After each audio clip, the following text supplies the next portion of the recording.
Утре не очекува променливо облачно време. Во предпладневните часови ќе има подолги сончеви периоди, но околу пладне и попладне ќе има локално зголемување на облачноста со краткотраен дожд. Дневната температура ќе биде само за степен 2 пониска во споредба со денешната, но и покрај тоа ќе се чувствува релативно топло.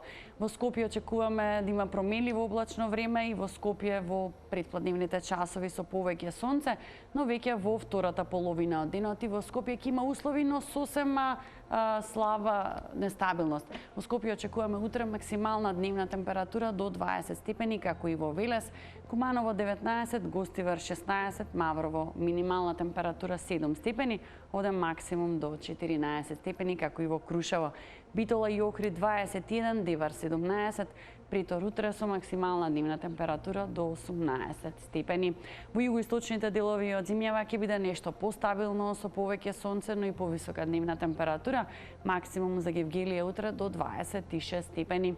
Кавадарци и Димир Капија 23, Дојран исто пријатно топло преку ден до 25 степени, Струмица утре максимум до 20 степени, како и во Штип. Берово и Крива Паланка 16, Свети Николе 19, Виница максимум до 17 степени. Од вторник па натаму ни следува период на стабилна временска состојба, но со студени утра, а дневната температура во вторник и среда ќе биде во благо опаѓање, веќе од четврток забележуваме повторно пораст кај дневната температура. Но во текот на следните денови, што значи од вторник па натаму, доколку излегувате рано наутро, добро облечете се, затоа што повторно не очекува ниска утринска температура, која во среда и четврток во делови од земја, особено на повисоките места и на планините, очекуваме да се спушти до 0 степени, а како што реков, максимумот веќе од четврток па натаму повторно во пораст. Останете на Телма и пријатно.